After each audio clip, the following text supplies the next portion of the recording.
Саламатсыңарбы, урматтуу окуучулар. Бүгүнкү тарбиялык саатыбызда адам укугун коргоо деген темада өтмөкчүбүз.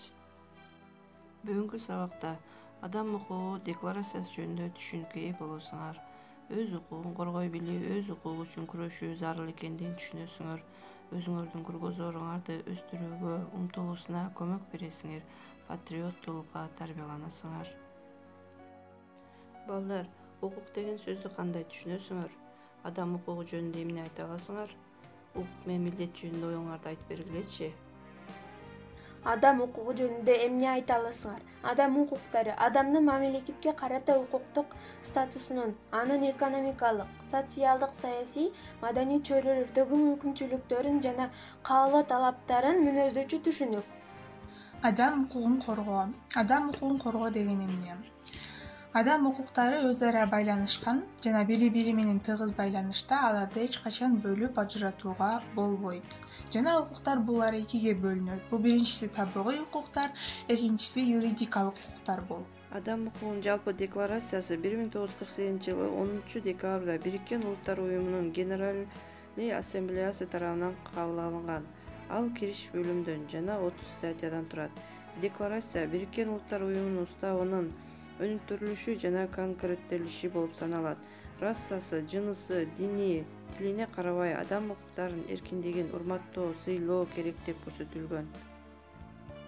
Декларацияда ар бир адамдын кадыр-баркын, теңдигин, укугун таануу, эркиндик, адилеттиктин жана бүткүл дүйнөдөгү тынчтыктын негизи болот деп жарыяланган.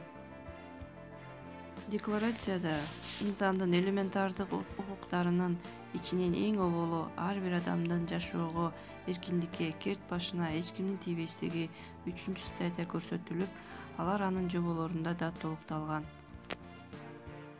Атап айтканда, эч ким кулчулукта же эрксиз абалда болбоого 4-статья, эч ким бирөө тарабынан кыйноого же адамдык беделди кемсинтүүчү, ырайымсыз, катаал мамилеге, жазага кириптер кылынбоого 5-статья, эч ким зомбулук менен кармалбоого, куугунтук албоого 9-статьяга тийиш.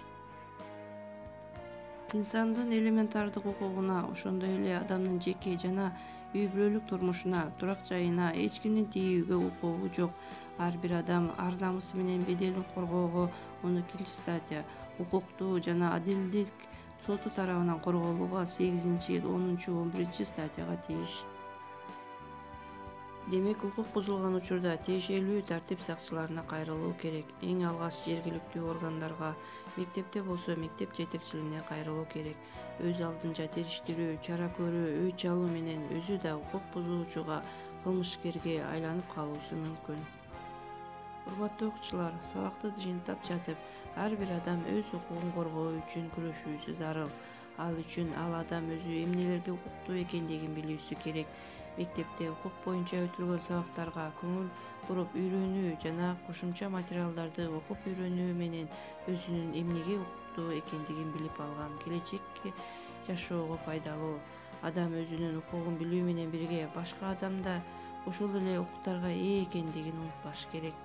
Ал эми башка адамдын укугун бузуу менен ал өзү законду бузуп, адилет сот алдында жооп берерин дайыма эсинде сакташы керек. Өзүнүн укугун билүү менен бирге коом алдындагы милдеттерин да билүүсү керек. Эң биринчи атоолдук милдеттеринин бири законго баш ийүүчүлүк.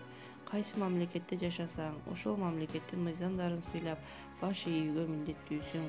Адам адамга дос жана бир тууган дегендей адамга адамкордук көрсөтпөөсү, тескерисинче сый-урмат көрсөтүүсү керек экендиги боюнча элибизде эзелден айтылып келе жаткан макал-лакап накыл сөздөр бар. Азыр алардан айтып көргүлөчү силер дагы. Чөп кордосоң көзгө зыян, бычакты алгач өзүңө сай, орутпаса бирөөгө сай. Улууга урмат, кичүүгө ызат, улук болсоң кичик бол. Үйгө тапшырма. Мен эмнеге укуктуумун? Өзүңөрдүн укуктарыңарды тизмелеп жазып келесиңер. Кийинки сабакка чейин көрүшкөнчө сак саламатта болгула.